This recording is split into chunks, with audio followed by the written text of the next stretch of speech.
헌금과 해외 장학헌금 그리고 교육헌금을 하나님께 드리셨고요. 우리 김도현 집사님, 신하순 권사님 가정에서 미얀마 임마누엘 성전 건축을 위하여 귀한 예물을 500만 원 드렸습니다. 좀 귀한 예물입니다. 기도 한번 드리겠습니다. 사랑 많으신 하나님 아버지, 감사합니다. 이 저녁에 주님 앞에 나와 예배드리는 동안에 또 귀한 권사님들이 믿음의 예물을 주님 앞에 드립니다. 선교 예물을 드리고 교육헌금을 주님 앞에 드리며 해외 장학헌금을 주 앞에 드리고 해외 건축헌금도 주님 앞에 바칩니다. 하나님, 사정과 형편을 주님이 다 아시온데 이렇게 귀하고 값진 예물을 믿음으로 드리는 종들을 꼭 기억하시고 하늘의 놀라운 은혜와 복으로 넘치도록 갚아 주시옵소서. 이 땅을 사는 날 동안에도 물질 때문에 어렵지 않도록 하나님이 붙잡아 주시고 육신에도 강건함을 더하여 주사 주님의 마음에 더욱 합한 믿음의 길을 걸어가도록 역사하여 주옵소서. 한 푼 두 푼 모아 참으로 귀하고 값지게 준비되어 기도하여 아름다운 결실을 맺게 하시니 주님 감사합니다. 종들의 가정에 다함이 없는 은혜로 채워주시되 하나님, 먹고 사는 문제가 어렵지 않게 하시고 자녀 손들이 잘 되는 복을 허락하시고 또 이 예물이 사용되어지는 곳곳마다에도 주님의 놀라운 역사가 일어나서 더욱더 영적인 보람 또 만족을 누리며 살아갈 수 있도록 역사하여 주시옵소서. 특별히 미얀마 친스테이 지역에 있는 임마누엘 교회가 아름답게 건축되어져서 그 중단되어져 있는 가슴 아픈 목회자의 심령이 위로를 받고 성도들의 안타까운 기도가 우리 하나님 앞에 상달되게 하시오며 그것을 통하여 죽어가는 수많은 영혼들을 건지고 구해내는 일에 값지게 헌신되도록 인도하시오며 사랑하는 성전을 통하여 주변에 죽어가는 많은 영혼들을 함께 주님 앞으로 인도해내는 아름다운 구원의 방주의 역할을 잘 감당하도록 도와주시옵소서. 귀한 것을 결정한 믿음의 용기를 하나님이 칭찬하시고 저들의 삶에 다함이 없는 은혜로 넘치도록 갚아 주시옵소서. 이 시간에도 주님 앞에 온 심정을 이와 같이 드리는 아름다운 성도들에게도 그 중심을 살피시사 합당한 은혜로 넘치도록 채워 주옵소서. 이 시간도 하나님 앞에 말씀 나눌 때에 우리 모두에게 은혜 주시고 악한 영들이 틈타지 못하도록 도와주시며 우리 각자가 심령 속에 주님 모시고 또 모든 시험으로부터 이겨내고 유혹으로부터 이겨내는 아름다운 삶, 권세 있는 삶을 살아가도록 인도해 주시옵소서. 예수님의 이름으로 축복하며 기도드리옵나이다. 아멘. 네, 할렐루야. 날씨가 좀 많이 쌀쌀합니다. 이럴 때 건강 잃지 않도록 여러분께서 더욱 신경 쓰시고 또 우리의 믿음은 날씨가 추우나 또 더우나 이런 곳에 구애받지 아니하고 날마다 한결같으신 주님 또 회전하는 그림자도 없으신 주님 앞에서 늘 동일한 신앙생활 오히려 더 향상되고 진보되는 아름다운 삶을 살아가는 저와 여러분이 되시기를 주의 이름으로 축복합니다. 오늘 저녁에는 예수님의 모범적인 기도라는 제목으로 말씀을 좀 나누려고 합니다. 예수님은 아시다시피 이 땅에 사시는 동안에 당신 자신을 위해서 기도하신다든지 그렇게 하지는 않으셨습니다. 본인의 뜻을 이루기 위해서 이렇게 기도하거나 그러지도 않으셨고요. 항상 하나님의 뜻이 뭘까? 그리고 하나님이 나를 이 땅에 보내신 뜻이 무엇인가에 항상 초점을 거기에 맞추고 사셨습니다. 기도의 내용도 항상 거기에 있었어요. 주님이 원하신다면 내 삶은 좀 괴리감이 생기고 힘도 들고 또 난간에 또 봉착되고 어려움이 있고 피눈물을 흘릴 만한 고난의 세월이 있을지라도 하나님이 기뻐하시고 주님의 뜻을 이루어 드리게 된다면 그것 때문에 내가 만족하고 감사하고 기쁘다. 그리고 그것이 내 인생의 목적이고 그리고 보람이다. 이렇게 느끼고 살아가신 분이 바로 주님이세요. 그리고 벌써 이 하나가 이미 우리의 기도의 정신과 기도의 목적과 대번에 이 말씀만 들어봐도 참 우리도 기도의 태도나 기도의 내용을 또 기도의 목적을 좀 수정해야 되겠구나라는 생각을 사실 우리가 솔직하게 갖는 것이 대단히 필요합니다. 그런데 우리는 끊임없이 기도를 부추김을 받아요. 기도를 끊임없이 기도의 삶을 부추김을 받는데 그 기도의 삶이라는 것은 끊임없이 우리의 욕심을 채우는데 기도가 사용되기를 계속 부추김을 받습니다. 여러분 이게 오랜 세월 습관이 되면 이게 너무 당연시되고 자기중심적인 삶이 되고 나를 이롭게 하는 게 되고 경건이라고 하는 것과 기도를 이익의 재료로 삼아도 전혀 양심의 가책도 느끼지 않고 이게 틀렸다는 생각도 하지 않아요. 이런 정도까지 우리의 신앙이 그게 타락하게 되는 겁니다, 사실은. 그런데 주님은 한결같이 이 삶을 통해서 기도라고 하는 참된 기도의 내용이 무엇인지에 대한 그런 부분들을 늘 우리에게 삶으로 이렇게 보여주셨습니다. 그래서 이런 삶을 살았기에 주님이 주님의 삶이 마지막 부분에 가서 이런 기도를 드리게 되잖아요. 아버지께서 내게 하라고 주신 일을 내가 이루어 아버지를 이 세상에서 영화롭게 하였나이다. 이 기도를 마지막에 할 수가 있는 거예요. 하나님께서 나에게 하라고 하신 그 일, 그거 내가 최선을 다해서 감당했기 때문에 나도 아버지를 이 땅 가운데서 영화롭게 해드리기 위한 그 삶을 저는 참 이렇게 살았습니다라는 이 기도를 주님이 마지막에 들을 수 있는 그런 데까지 이제 나아가게 된 거죠. 참 귀한 일입니다. 그러니 오늘 드리는 이 말씀들은 설교라는 게 그렇잖아요. 설교는 우리의 칭찬을 들으려고 설교를 듣는 건 아니잖아요. 나를 칭찬해 주기를 바라서 설교를 하지는 않잖아요. 누구든지 내 기도의 삶이 잘 된다, 뭐 그거는 개인적으로 신앙을 권고할 때나 또 뭐 가정신방을 할 때나 또 이럴 때는 우리가 그렇게 하는 것은 그건 뭐 좋으리라고 생각합니다. 그 신앙의 권장을 가져오기 때문에 됩니다. 그러나 하나님의 말씀이 강단에서 선포될 때는 우리의 부족함과 우리가 앞으로 어떻게 해야 될 것인가, 그리고 우리가 틀린 부분이 무엇인가, 이런 거를 밝혀 알아서 하나님 앞에 깨달아가는 거죠. 왜냐하면 우리는 다수의 성도들이 모였고 다양한 성도들이 여기에 모였기 때문에 옳은 말씀을 드려야 되고, 그리고 참된 말씀을 선포해서 좀 어떤 분에게는 그렇게 전하면 좀 기분이 상할 분도 생길 수는 있어요. 그리고 어떤 분들은 그런 똑같이 기분 나쁜 얘기지만은 그걸 가지고 깨달음으로 삼고 또 내가 고쳐야 될 부분으로 삼아서 더 잘하려고 노력하는 그런 마음이 이제 영적으로 생겨나게 되기도 하죠. 그래서 우리가 말씀을 받을 때 그런 마음으로 늘 강단 앞에 이렇게 앉아 있게 되면 우리에게 다 유익이 되고, 그리고 우리를 깨우치는 말씀이 되고, 그리고 나의 잘못된 습관과 또 버릇들을 고치는 데 이제 우리가 가게 되는 겁니다. 그런데 우리가 잘못 생각하면 이제 이 기도의 내용을 다루다가 보면 다른 사람을 쳐다보게 되고 비교하기도 하고 등 여러 가지 일들이 생겨나서 설교가 원래 표적하고 설교가 이루고자 하는 그 목적에 도달하지 못하고 설교를 끝까지 완성시켜 가는 동안에 계속 엉뚱한 생각이 들고 삼천포로 빠지고 뭐 자꾸 이렇게 가버리면, 그러면 이게 설교가 적중되지를 못하게 되고 원래 가려고 하던 방향에도 도달하지 못하게 되는 겁니다. 여러분도 여러분의 생각을 지키셔야 돼요. 기도 설교 시간에 자꾸 딴 생각하고, 여러분 그 설교 시간에 딴 생각이라는 거는 나쁜 생각이 딴 생각인 줄 아세요? 나쁜 생각은 나쁜 생각이에요.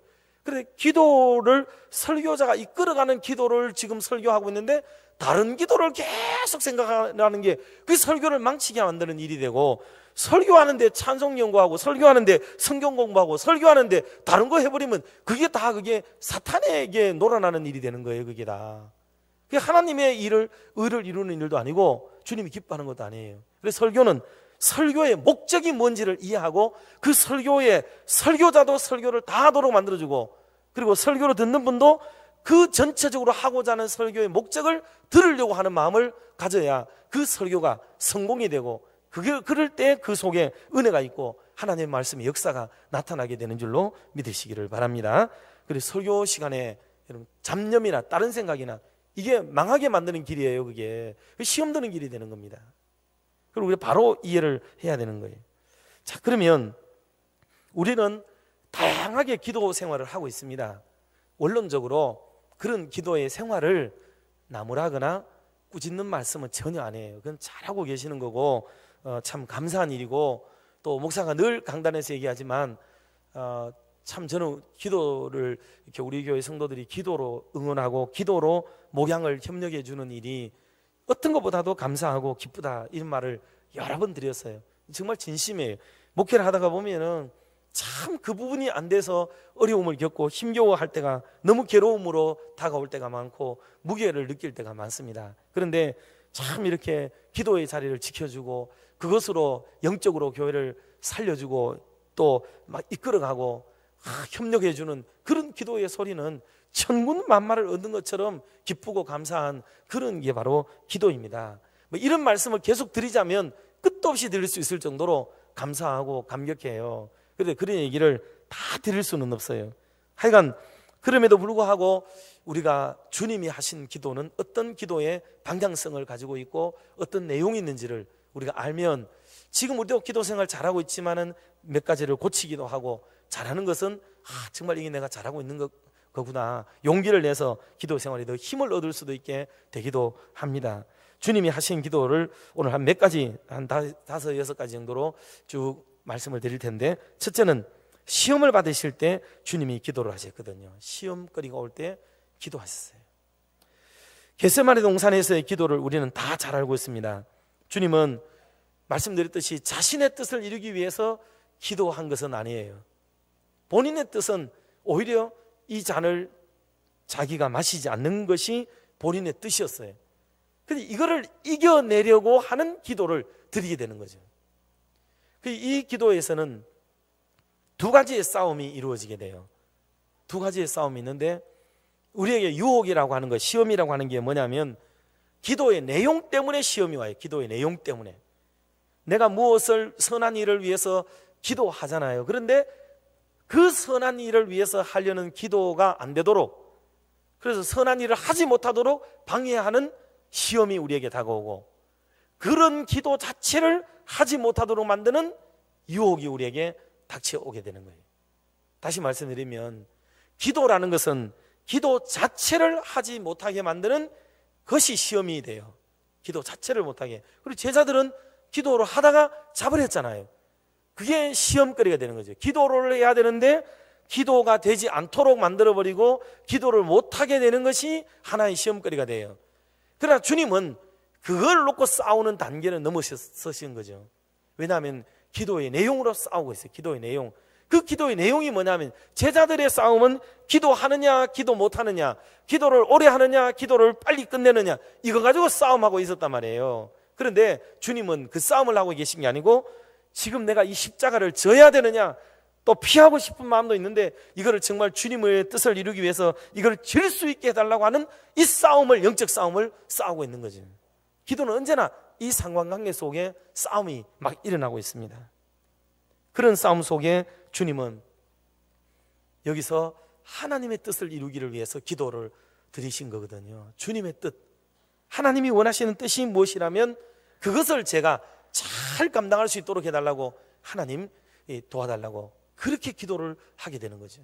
그 기도가 지속적으로 싸우는데 한편 사람에서는 오래 못 싸우고 지치고 또 낭망되고 잠 오고 막 그렇게 되는 기도에 나가 떨어지는 일이 벌어지게 되는데, 비해서 주님은 이 싸움을 싸우는 거예요. 두 가지를 동시에 막 싸워내는 거죠, 이게. 그럴 때 누가복음 22장 43절에는 재미있는 말씀을 이렇게 하셨어요. 같이 한번 합독해 보도록 합시다.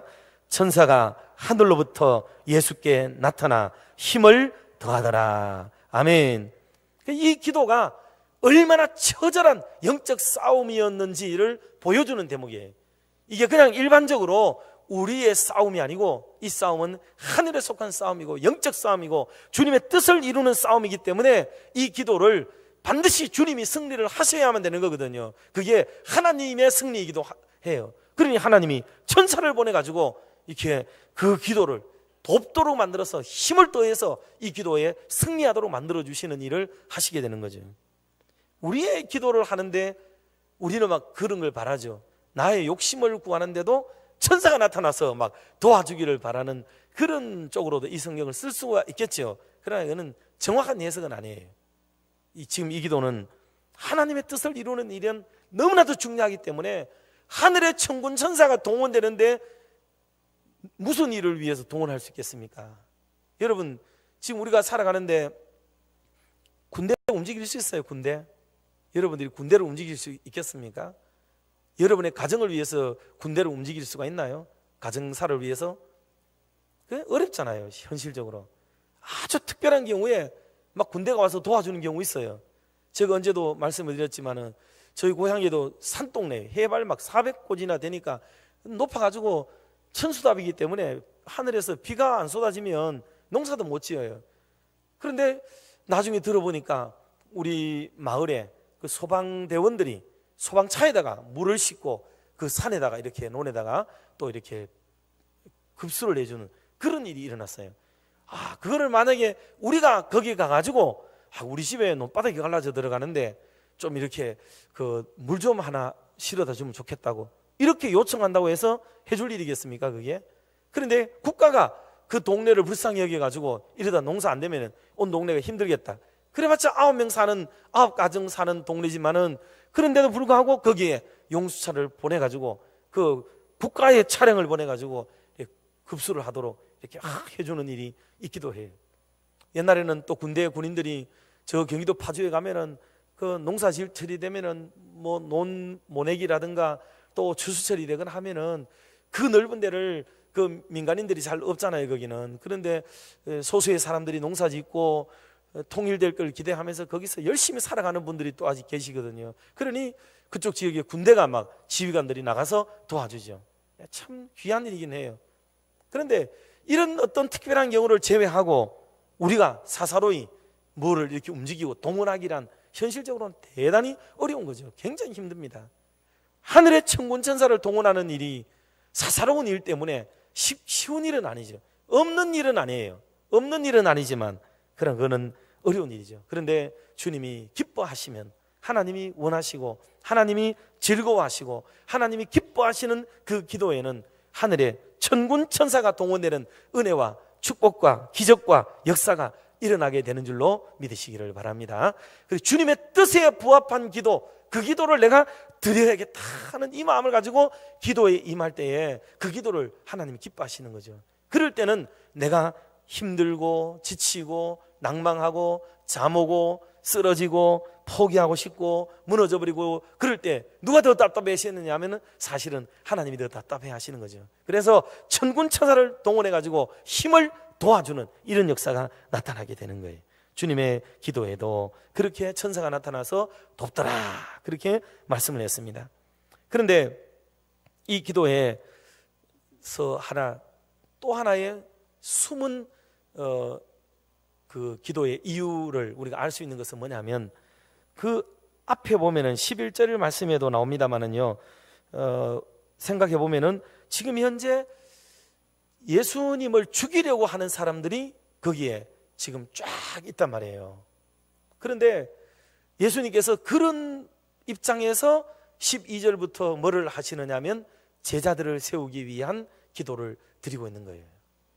그래서 주님은 이 상황 전체가 생애의 상황 전체가 주님을 몰아가고 있고, 그리고 주님을 몰아가는 것뿐만 아니라 하나님의 일들이 지금 멈추게 될지도 모를 위기 속에 있는 거죠. 왜? 이대로 예수님이 돌아가셔버리게 되면 하나님의 뜻이 온전하게 이루어지지 못할 가능성도 높아지게 되는 거예요. 그리고 주님이 내가 죽기 전에 뭔가를 해야 될 일이 있다고 생각을 하시게 되는 거죠. 기도 중에. 그러면서 뭐를 하느냐 하면 제자들을 세우실 준비를 해나가는 것을 보게 되는 거예요.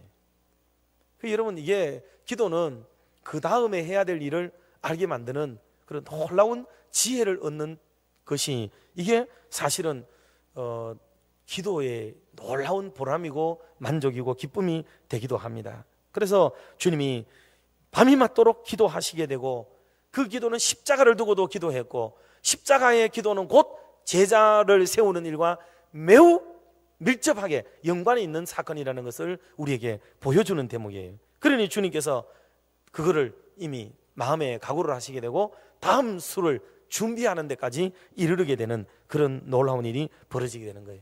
그래서 지금 마귀와 싸우는 장면을 다시 돌아가 생각해 보면은 이 마귀가 지금 싸우고 있는 거는 제자들 수준에서 기도를 하느냐 못하느냐의 문제로 나가떨어지도록 만들어버리는 1차적인 싸움이 진행이 되고, 십자가를 두고 싸우고 있는 겁니다. 이 십자가를 지느냐 마느냐에 놓고 싸우고, 그 십자가 사건 이후에 이루어질 싸움이 동시에 지금 여기에 이 한 장르에 일어난다고 보아야 되는 거예요. 이 전부 묶여져 있는 하나의 대목이에요. 우리말 성경에는 이게 제롬이라는 학자에 의해서 성경 장절이 이렇게 나눠져 있습니다. 그리고 원래 성경에는 이게 다 붙어 있어요. 다 떨어져 있지 않습니다. 이거는 보기 좋으라고, 이해하기 좋으라고 장절 해가 표시를 구분을 해놓은 것에 불과해요. 원래 성경에는 이게 이렇게 되어 있지 않는 그냥 쭉 이어진 성경이죠. 자, 그렇게 볼 때 이 성경은 지금 하나의 중심선을 가지고 싸우고 있다. 적어도 우리가 기도를 한번 할 때 싸움은요 여러 가지가 있습니다. 그래서 기도하는 일과 기도의 내용과 기도 이후의 문제까지를 우리가 싸움하는 것이 사실은 기도가 될 수가 있는 거예요. 그래서 이 영적 싸움에서 물러서지 않고 이기는, 승리하는 저와 여러분이 되시기를 주의 이름으로 축복합니다. 두 번째는 지혜를 얻기 위해서 기도를 해야 됩니다. 하나님의 인도를 기다리고 또 지혜롭게 이걸 해결하기 위해서 우리가 기도를 하는 거죠. 방금 그 내용의 말씀이 그거를 의미하는 거예요. 밤새도록 기도하신 후에 12제자를 세웠다 그랬지 않습니까? 11절 아까 말씀드렸는데 한번 11절을 눈으로 한 번 더 읽어보도록 하겠습니다. 11절을 같이 합독합니다. 자, 11절 시작. 그들은 노기가 가득하여 예수를 어떻게 할까 하고 서로 의논하니라. 아멘. 그들은 노기가 막 해서 지금 예수를 지금 어떻게 해버릴까 서로 의논하고 있는 거예요. 이 의논의 끝이 뭐겠습니까? 죽이자 아닙니까? 결국은 주님을 죽이기로 모의하게 되는 거죠. 그러니 이런 상황 속에서 주님의 기도의 내용은, 방향성은 하나님의 지혜를 구하는 거죠. 도움을 구하는 거예요. 기도 자체가 싸움이지만은 기도 이후에 이루어질 일들에 대한 밝은 해답을 주님으로부터 기대하고 엎드리게 되는 그런 놀라운 일들이 여기에 벌어지게 되는 겁니다. 만약에 예수님께서 이때 제자들을 바로 세우지 않았더라면 참 어떤 일이 벌어졌겠나. 이게 고난 주간의 일들은 한 주간에 되어진 일인 건 다 아시죠? 예, 한 주간 사이에 그냥 예루살렘 입성으로부터 시작해가지고 십자가를 지는 사건까지, 죽음과 부활 사건까지 한 주간에 그냥 싹 끝나버리는 일들이에요. 이게 실제로 이게 얼마나 급하게 진행이 되는 일인지를 우리에게 보여주는 그런 말씀입니다. 그러니 초대교회의 집사님들을 임명하기 위해서 그 초대교회들도 직원 임직을 앞두고 기도를 했다고 그랬습니다. 직원 임직을 앞두고 기도하는 거예요. 또 사도행전 13장 3절에 보면은 선교사님을 파송할 때도 그 안디옥 교회가 기도를 많이 하고 보내요. 시간을 두고 기도하고 보냅니다. 성경에는 사람을 세우기 전에 항상 기도하고 사람을 세워요. 사람을 세우는 것은 사람을 세우는 일이 아니에요. 그거는 곧 하나님의 교회의 영적 흐름의 판도를 바꾸는 일이, 이게 사람을 세우는 일이었어요. 항상 그렇습니다. 그래서 이 사람들이 들어오면 그 교회나 그 공동체가 영적으로 새로운 국면으로 치달아가도록 만드는 일이 벌어지게 되는 것이, 그게 바로 사람 세우는 일이 되었던 거예요. 그 오늘날도 우리가 교회에서 직원을 뽑기 위해서, 우리 교회도 얼마 전에 임직을 했습니다만 막 작년 초부터 시작해가지고 기도하고 또 공동회의 여러 차례 하고 그렇게 오늘까지 이어져 오지 않았습니까? 그런데 우리가 앞으로도 이런 직원 임직에 대한 기도는 단순히 사람을 세우기 위해서 기도하는 기도가 되면 안 되고요. 그게 우리 교회의 축복의 통로가 되고 그 일들이 하나님의 교회의 새로운 국면을 맞이하게 되고 영적 흐름을 주장하게 되고 하나님을 기쁘게 하는 교회로 거듭남과 새로워지게 되기를 바라는 마음으로 그렇게 사람을 세울 때 그 사람이, 옳은 사람이 세워지게 되는 거지, 누가 장로 되느냐 마느냐, 누가 권사 되느냐 마느냐, 이런 문제로 함몰되어서 기도하는 게 아니라는 사실을 우리에게 보여주는 대목이에요. 이번에도 참 우리가 임직식 이후에 감사해요. 우리 장로님들 세 분하고 또 우리 권사님들, 집사님들 들어서시고 나서 교회가 사실은 좀 더 영적으로 달라지고 더 좋아지는 분위기를 확실히 우리가 다 감지하고 있습니다. 정말 너무 감사하고요. 그래서 직원 임직이라고 하는 것은 어느 한 사람이 누가 뭐가 됐느냐가 아니에요. 그 사람들 때문에 교회의 영적 분위기가 그냥 달라져 버리고 영적인 방향성이 달라져 버리게 되고 주님의 뜻에 어떻게 더 가까워지고 부합하고 은혜로운 삶을 그렇게 살아가게 되는가를 결정짓는 일이 바로 그 일이 되기 때문에 그게 지혜로운 사건이 될 수가 있는 거죠. 주님도 그래서 앞으로 주님이 아닌 다른 제자들에 의해서 움직여지게 될 그 미래 다음을 내다보면서 그 사건들을 위임하는 그런 놀라운 일들이 이제 제자 세움으로 이제 이루어지게 되고 그 다음을 예비하는 일이 되었던 것을 볼 때 앞으로도 우리 교회가 지속적으로 사람 세우는 일이 결코 사람 세우는 일에 국한되지 말고 하나님의 뜻을 이루는 일, 그리고 주님의 영광을 드러내는 일, 하나님의 나라를 확장시켜가는 거룩한 일로 방향성을 선정하고 우리 일꾼들을 위해서 계속 기도해 주시기를 주의 이름으로 축복합니다. 될 사람을 위해서도 기도해야 되지만은 세워진 사람을 위해서도 여러분 계속 기도해 주시기를 바랍니다. 그렇게 할 때 교회가 주님의 뜻을 이루는 좋은 교회가 되는 거예요. 세 번째는 이 친밀한 교제를 위해서 기도하셨어요. 하나님과의 친밀한 교제. 기도는 우리는 항상 요구라고만 생각을 많이 합니다. 그런데 기도가 어떤 분들에게는 요구가 돼요. 절실한 요구가 됩니다. 그건 사람마다 다르고 한 사람에게도 어떨 때는 절실한 요구가 되고 어떨 때는 우리가 친밀한 교제, 이 기도가 대단히 중요해요. 사람과 사람 사이의 관계도요 다르지 않습니다. 사람과 사람이 평소에 이렇게 친밀하고 친분 있는 사람들은 어때요? 나중에 뭔 일이 생겨도 부탁하기도 좋고 또 뭔 일이 생겨도 도와주기도 좋고 해결이 대단히 쉬워요. 말씀을 자주 드리지만 우리가 일상 속에서 일어나는 모든 일들은 영적으로 대입을 해서 안 될 일이 거의 없을 정도로 그걸 그대로 보여줘. 임금에 대한 것들, 부모님께 대한 것들, 우리가 사랑하는 것, 효도하는 것, 나라에 충성하는 것, 성도의 교제의 삶을 사는 것 등 모든 것들이 하나님의 법칙을요 그대로 비춰주고 있는 것과 똑같아요. 그런 면에서 이 땅에서의 친밀한 사람과의 관계성의 문제는 하나님과의 친밀도를 우리가 생각하고 연상케 만들어주는 것과 전혀 다르지 않습니다. 똑같아요.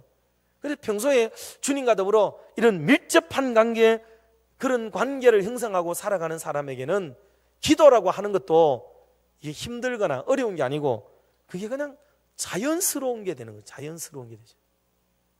우리는 기도를 계속 주문 내지는 요구라는 인식 속에서 출발하기 때문에 기도가 그냥 어렵고 힘들어요. 근데 그러지 마시고 일상생활에서 그냥 늘 주님과 연애하는 마음으로 그렇게 살아가는 거죠. 자, 본문에 누가복음 9장 말씀을 우리가 잠깐 보면 누가복음 9장 18절 말씀 같이 한번 우리 합독하도록 하겠습니다. 예수께서 따로 기도하실 때에 제자들이 주와 함께 있더니 물어 이르시되 무리가 나를 누구라고 하느냐. 아멘. 이 본문을 보면 이게 앞뒤가 조금 안 맞는 듯한 느낌이 들어요. 예수께서 따로 기도하시는데 제자들이 주와 함께 있더니 이렇게 말씀을 해요. 도대체 여기서 따로는 그럼 어떤 따로란 말인가? 제자들과 같이 있었다고 또 되어 있잖아요. 그러니 기도하는데 제자들이 오셨다는 말인지 아니면은 또 뭐 제자들이 같이 있는 데서 기도했다는 말인지 이게 조금 석연찮게 우리말로 표현이 좀 돼 있어요. 사실은 중요한 거는 따로라는 단어가 그냥 우리말 성경에는 따로라고 돼 있기 때문에 예수님이 홀로 떨어져서 덩그러니 이런 개념으로 이해를 많이 할 수도 있어요. 그런데 본문의 내용을 보면 따로라는 말이 우리가 생각하는 따로하고는 좀 달라요. 이거는 그 속에서의 하나님과의 교제를 이미 나누고 계시는 걸 뜻해요. 뭐 기도하는데 오셨든지 오시고 기도했든지 상관없이 하여간 예수님과 제자들이 같이 계셨어요. 그럼에도 불구하고 주님은 따로 기도가 됐던 거예요. 뭔가 모르지만 그렇게 된 거예요. 주님과 하나님과의 관계성의 문제는 사람이 많고 적음, 있음 없음에 상관하지 않고 하나님과의 영적인 관계는 이루어졌다라고 하는 것을 알 수가 있어요. 저도 이걸 놓고 어떻게 이렇게 할 수가 있는 거지 하고 생각을 하다가 이해가 정확하지는 않아요. 그냥 제가 묵상하다가 생각해 보니까 이런 것 같아요. 여러분들 부부가 있는데 부부가 여러 명이서 한 3, 40명이 여행을 가고 놀러 갈 수도 있지 않겠어요? 많은 사람들이 같이 가지만 거기서 그 사람들하고 교제가 계속되면서도 부부 간에 또 다른 그 전체 중심선 사람들 공동체 속에서도 두 사람만이 통하는 언어도 있고 눈빛도 있고 사랑도 있고 러브터치도 있고 얼마든지 있지 않을까요? 그게 그런 면에서 여러 사람이 있지만 주님과의 친밀한 관계는 여러분 그게 더 친밀한 관계를 드러내게 되는 방법이 될 수도 있어요. 옛날에는 연애를 하면 두 사람이 좋아하는 부부라든가 이런 사람이 있으면 아유 막 사람들 많은 데서 아이고 이 사람이 왜 이래요 하고 밀어내고 막 이러잖아요. 저도 우리 아버지가 밀어내고 오는 거 많이 봤거든요. 우리 엄마가 막 밀어내고 어른들 계시는데 하면서 막 밀어내고 이러는데 요즘은요 사람이 있어도 여러분 다 해요. 어른이고 아고 뭐 사랑합니다 하고 뭐 전부 뭐 다 이래 하잖아요. 그러니까 이게 애정의 변화가 이제 온 거예요. 변화가. 그러니 사랑이라고 하는 것은 언제든지 은밀한 데서라는 명제가 붙었었던 시절이 있어요. 그래서 지금은 이 밀접하다, 친밀하다는 말의 의미가 꼭 주변 사람과의 영향을 받지 않아도 되는 밀접함이 있는 것 같아요. 그래서 오히려 사람이 봐도 아랑곳하지 않고 요즘 길거리 가다 보면요 전에 가도 어디 가보면 막 애들 둘이 꼭 끌어안고 있어요. 사람이 보든지 말든지 주차장에서 그래요. 버스 정류장에. 그러니 그런 관계라는 것은 주변을 개의치도 않고 상황에도 상관없이 친밀하고 밀접한 관계는 얼마든지 가능하다는 것을 보여주는 그런 대목이 되는 것도 같습니다. 자, 어떻든지 친밀하다는 말의 의미는 주변과 상황이 아랑곳하지 아니하고 하나님과 나와의 주파수, 이 시그널이 언제나 같은 거예요. 그래서 늘 통하고 그렇게 말씀을 서로 나누고 은혜를 나누고 하는 이것이 계속 진행이 되는 거죠. 얼굴을 익히고 그렇게 하는 거죠. 제가 이제 군성교를 이제 열심히 우리 장로님 같이 이렇게 하게 됐잖아요. 처음에는 이제 장로님이 그 젊은 목사 40살의 목사를 데려와가지고 이제 데려다니면서 이제 많이 가르치고 이제 좋은 자리도 주시고 이렇게 했어요. 근데 요즘 제가요 좀 좋은 사람들 많이 만납니다. 이렇게. 그래 예를 들어서 뭐 오종호 목사님이라 이런 분들 참 그래도 이 시대에 참 걸출한 목사님 아닙니까? 일반인들이 잘 만나기는 해냅니까? 사실은 그냥 누가 만나러 가봐요. 만나지는가? 못 만납니다. 바빠서 안 돼요. 저도 누가 오더라도 잘 못 만나요. 잘 안 됩니다. 그게. 그런데 그 많은 사람들 사이에 늘 같이 만나도 교제는 계속 되는 거예요. 교제가 계속 가까워지고 계속 친밀해지고 이름을 불러주고 알아주고 그 사람의 장점을 알아주고 특징을 알아주고 계획을 알아주고 그런 관계로 밀접하게 점점 성장돼 가는 게 있어요. 그리고 하나님과의 기도의 관계라는 것도 마찬가지입니다. 우리가 여럿이 모여가지고 이렇게 기도하고 있지만은 우리 각자를 하나님이 다 기억하고 계시고 우리를 만져주시고 안아주시고 우리를 알아주는 놀라운 역사가 일어나는 줄로 믿습니다. 그래서 매 수요일마다 모여가지고 우리가 말씀 듣고 기도하고 하지만 이 많은 사람들 그래도 하나님은 우리 각인의 이름을 불러주시고 각자와 더불어 친밀한 관계가 여러분 계속 이루어지는 그런 역사가 있게 되는 줄로 믿으시기를 바랍니다. 친밀한 것. 친밀하기 위해서 굳이 따로 기도원을 가도 좋아요. 혼자 금식하며 기도해도 더 좋습니다. 혼자 홀로 독방에 가서 기도하셔도 좋고 밀실에 가서 기도해도 좋아요. 그러나 지금 시대에는 이 상황과 문화가 많이 달라졌어요. 그래서 여러 사람이 공동체로 같이 있어도 전혀 하나님과의 밀접한 관계에 손색이 없다. 저는 그렇게 확신해요. 다수가 있어도 괜찮습니다. 얼마든지 우리 하나님은 우리 각자를 다수 속에서도 상대해 주시는 그런 능력이 있으시고 우리를 알아주시는 멋있는 하나님이신 것을 우리가 믿고 공동체 예배 속에서도 주님과 더불어 밀접한 관계를 쌓아가는 저와 여러분이 되시기를 주의 이름으로 축복합니다. 네 번째는 분주함 속에서도 이걸 물리치고 기도를 하세요. 분주함, 바쁘다는 것. 바쁘다는 게 기도 회피의 이유가 될 수 있는가? 라는 물음에는 누구도 인정하지는 않습니다. 오히려 바쁠수록 기도해야 된다고 주장도 많이 해요. 바쁠수록 기도해야 된다. 마가복음 1장 35절 말씀 우리 한번 합독해 봅시다. 새벽 아직도 밝기 전에 예수께서 일어나 나가 한적한 곳으로 가사 거기서 기도하시더니, 또 누가복음 5장 16절도 같이 한번 합독해 보도록 하겠습니다. 모든 사람이 놀라 하나님께 영광을 돌리며 심히 두려워하여 이르되 오늘 우리가 놀라운 일을 보았다 하니라. 아멘. 지금 예수님께서 사람들 사이에 많이 에워싸여 있었어요. 그러다가 또 아까 말한 우리가 하나님 앞에서의 입장은 다수가 있어도 문제는 없어요. 그래서 주님은 때로 다수의 사람들을 물리치시고 한적한 곳으로 별도로 가셔서 그렇게 기도를 하시기도 해요. 그런 가운데 바쁘고 분주하고 많은 사람이 있다고 해서 그것 때문에 한숨 쉬고 내려놓고 못하고 안 하는 게 아니고, 뭔가 그런 상황 속에서도 주님은 가셔서 조용한 곳을 선택하시고 별도로 시간과 장소를 택하셔서 거기서 주님과 더불어 기도하시는 아름다운 모습을 보이시기도 했습니다.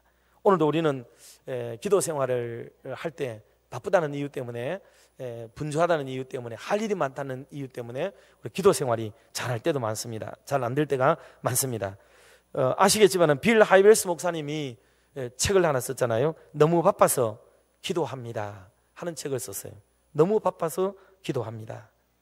바쁠 때일수록 기도를 더 많이 해야 된다고 이분은 역설적으로 주장을 했어요. 바쁘다는 것, 할 일이 많다는 것, 그것은 사람이 그렇기 때문에 체중의 한계도 느끼고 지능의 한계도 느낄 수가 있다.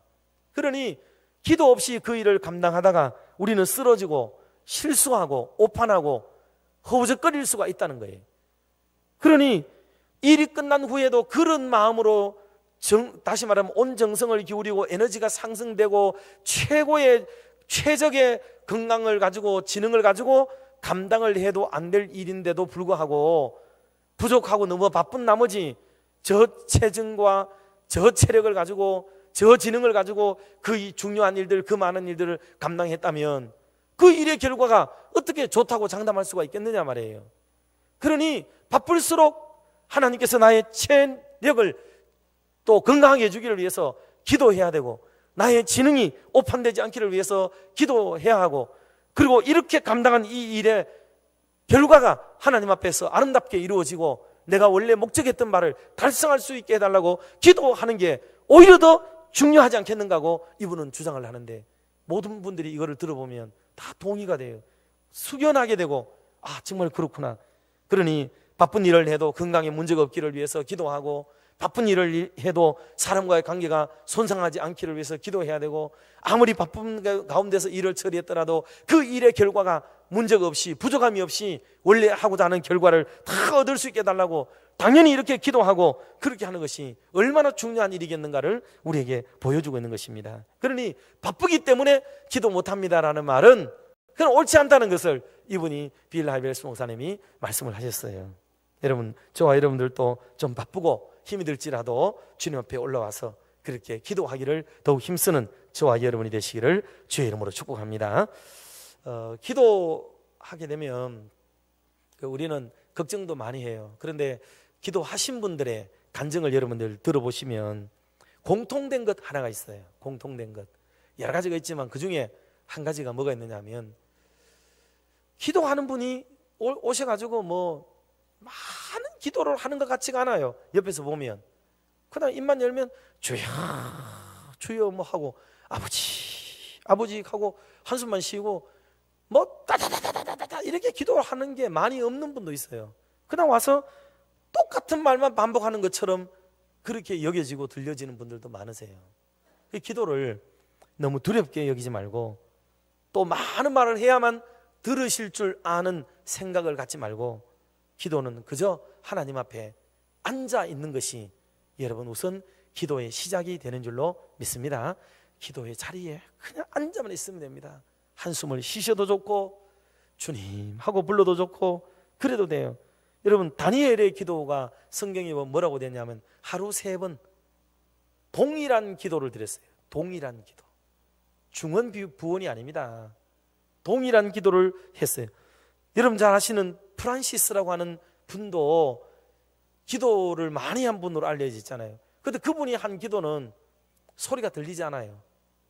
그러면서 한마디씩 들리는데 그 소리는 언제나 하나님, 하나님이라는 소리, 이것만 들린대요. 다른 기도가 없어요. 다른 기도가. 우리 믿음의 선배님들도 그런 기도 했잖아요. 주여 아시지요 하고 그렇게 기도했다잖아요. 저도 여러분들도 기억이 있을 거예요. 저도 할아버지 사랑을 많이 받았습니다. 왜 할아버지가 참 귀엽게 여겨주셔가지고 학교 다닐 때도 마찬가지였는데 어릴 때 할아버지 손잡고 어디 가면 그렇게 좋아요. 산에도 가고 저 마을을 제를 몇 개 넘어가지고 친척집을 가기도 하고 막 참 많이 다녔습니다. 그 중에 시장을 갈 때도 있어요. 시장 오면은 한 10km 정도를 이렇게 내려와서 이제 옵니다. 그렇게 한 20리길 정도 된다고 봐야 되죠. 20리길 좀 전후 되는데 그 길을 이렇게 걸어 내려와서 장을 올 때가 있고, 또는 학교 마치고 장날 장돌매기처럼 할아버지 막 찾아다녀가지고 우리 할배 만나 이래가지고 만나면 할배 손 딱 잡으면 돼요. 그러면 일은 끝납니다. 할배 손만 딱 잡으면은 일이 다 돼요. 그냥 할아버지하고 가다가 그냥 제가 손을 이러면은 할아버지가 대부분 알아요. 빵집이거든요, 거기는. 그러면은 할아버지가 내보고 빵집 보고 이러면은 그 다음에 할아버지가 다 알아서 해요. 예. 그러면 기름 쫙 설탕 넣어가지고 쫙 흘러내리는 집빵, 옛날 집빵 있잖아요. 그거 하나 보면 배가 막 벌떡 일나는 거. 그 다음에 엿장수, 호박 엿장수 항상 쨍그랑 가위치고 지나가는 그 앞에 가면은 그냥 안 가요. 제가 사달라는 말을 안 해도 돼요. 그냥 할아버지 손만 꼭 잡고 내가 힘만 조금만 주면 돼요. 그러면 할아버지가 다 알아요. 얼마나 이뻐하고 얼마나 사랑하시는지 굳이 어떤 말이 필요치가 않더라고요. 진짜. 여러분은 그런 경험 없으세요? 기도가 우리는 꼭 많은 말을 하고 악을 쓰고 막 얘기만 해야 되는 줄로 생각하지만은 그렇지 않습니다. 우리 주님의 손만 탁 붙들고 그냥 있으면 다 알아요. 내가 상황이 어떤 상황에 놓였는지, 어떤 형편에 처해 있는지 주님이 그걸 모르겠어요. 내 생각을 따라 주님이 계속 가시는데요. 그러다가 보면 그 모든 문제를 주님이 그래 알았다 다 알아서 해주시고, 이미 구하기 전에 우리가 무엇을 원하는지를 알고 계시는 분이 우리 하나님이신 줄 믿습니다. 그렇기 때문에 손을 잡고 있는 게 중요해요. 그러나 주님의 손을 붙잡고 주님의 손에 붙들려 있는 것이, 그게 바로 신앙생활에 너무나도 중요한 법칙이 되는 겁니다. 그럴 때 아름다운 결과가 우리에게 오는 거예요. 자, 마지막 5번째는 우리를 위해서 기도하세요. 주님은 우리를 위해서 기도하세요. 지금도 하늘 보좌 우편에서 저와 여러분을 위해서 기도하고 계시는 줄 믿습니다. 그러니 주님도 이제 주님께만 썼죠. 우리 교단은 지금 이제 중보기도라는 단어를 예수님의 기도만 중보기도라 이렇게 규정을 했어요. 총회가 결의를 했습니다. 결의를. 그래서 우리가 일반적으로는 중보기도라는 말을 일반 성도들끼리는 쓰지 않도록 하자고 그랬어요. 그런데 저는 개인적으로는 주님의 중보기도와 우리의 중보기도가 다르지요. 당연히 어떻게 우리가 서로를 위해서 기도하는 중보기도를 한다고 해서 주님의 중보기도에 필적할 수가 있겠습니까? 그건 맞지 않죠. 그런 어떤 분들이 그냥 총회에다 상정을 하니까 총회에서 생각도 안 하고 있다가 누군가 문제를 제기하니까 생각해 보니까 아이고 그런다 싶어가지고 따라가지고 결정을 그렇게 했습니다. 그러나 이 중보기도라는 게 우리끼리도 서로를 위해서 기도하는 기도, 뭐 성경에 도고라고도 이렇게 했습니다. 또 어떤 분들은 합심기도라 했는데 합심기도하고 중보기도는 달라요. 합심기도는 하나의 기도의 제목을 놓고 같이 마음을 모아서 기도하는 게 합심기도지, 그게 중보기도입니까? 중보기도는 그런 건 아니죠. 중보기도는 내가 저 사람 A와 B가 있는데 A가 B를 위해서 기도해 주는 거고 B가 A를 위해서 기도해 주는 거죠. 같이 기도할 수도 있어요, 합심해서. 그러나 B는 죽어도 기도 안 하는 놈인데 A가 B를 위해서 기도할 수도 있잖아요. 그게 중보기도인데 그거를 합심기도라고 말하면 됩니까? 그게 맞진 않아요. 지금 현재 결의해 놓은 게. 그래서 이거를 언젠가는 밝혀야 될 문제라고 저는 생각을 합니다. 그래서 이걸 모르는 바는 아니지만 우리가 쉽게 이해하기 위해서 우리 교회가 뭐를 한 개를 하면 이런 설명이 길어야 돼요. 안 하면 오해를 하고 딴 얘기를 자꾸 하기 때문에 그럴 수밖에 없는 거예요, 이게 계속. 그래서 여러분, 이 남을 위한 기도가 얼마나 하나님이 기뻐하는 기도인지 몰라요. 왠지 아십니까? 일반적으로 우리가 하는 기도는 다 자기를 위한 기도예요. 그런데 중보기도는 남을 위한 기도예요. 남을 위한 기도. 이기심에서부터 비롯된 기도가 아닌 거예요. 그래서 주님은 이 기도를 좋아하세요. 왜? 주님의 삶의 방식은 언제나 타인을 위한 방향으로 설정이 되어 있는 삶을 사셨거든요. 그러니 우리가 중보기도를 많이 하는 게 여러분 주님이 정말 기뻐하세요. 그러니 나라를 위해서 기도하고 목회자를 위해서 기도하고 우리 다음 세대를 위해서 기도하고 세계 선교를 위해서 기도하고 한우들 위해서 기도하고 우리가 지금 일상적으로 하고 있는 모든 기도는 기도의 제목만 다르지 기도는 모두가 타인을 위한 기도가 대부분이에요. 교회가 공적으로 우리 개인을 위해서 기도를 제시하지 않습니다. 거의 마지막에 가서 자신을 위해서 기도하고 갑시다. 이게 마지막에 들어가는 기도예요. 교회는 왜? 이기적인 사람을 양산하면 안 되거든요.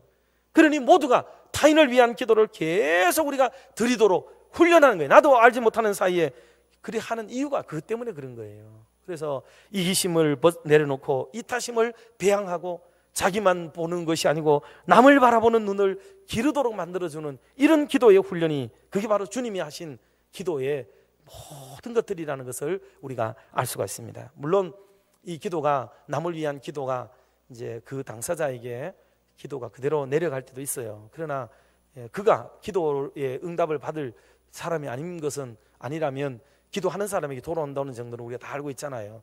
그러나 그걸 기대하면서 남을 위해서 기도하지는 않습니다. 그래도 우리가 다른 사람을 위해서 기도하죠. 결론으로 말씀드립니다. 어떤 분이 그랬어요. 중보기도는 사랑의 또 다른 명칭이다. 사랑의 또 다른 명칭이 중보기도다. 이런 말을 하기도 했습니다. 남을 위한 기도는 내가 그 사람을 얼마나 사랑하는지를 보여주는 그게 또 하나의 사랑이라고 규정을 했습니다. 주님이 우리를 위해서 사랑하신다는 말의 의미는 요한복음 17장에 계속 우리를 위해서 기도해 주시는 기도의 내용에서 우리가 알 수가 있습니다. 우리도 이제는 우리를 위해서도 기도하지만 나와 내 자녀와 가족을 위해서도 기도하지만 우리가 타인을 위해서 그냥 막연한 공동체를 위해서가 아니고 이제는 적시되어진 사람, 어느 힘겨워하는 장로님을 위해서 또 어떤 특정인 집사님을 위해서 물질로 시험받고 고통스러워하고 있는 어떤 집사님을 위해서 장학금이 없어가지고 공부를 못하고 있는 어떤 학생을 두고 기도하는 그런 구체적인 타인을 위한 이런 중보의 기도가 우리에게 얼마나 요긴하는가를 우리가 생각을 해야 되겠습니다. 이렇게 해서 우리의 사랑이 공동체와 우리의 주변에 한껏 흘러내리고 주님이 보실 때 흐뭇해 하시고 그래 알았다 잘한다 라고 칭찬하는 그런 멋있는 주님의 모범적인 기도를 뒤따라가는 저와 여러분의 기도 생활이 되기를 주의 이름으로 축복합니다. 기도하겠습니다. 하나님 아버지 감사합니다.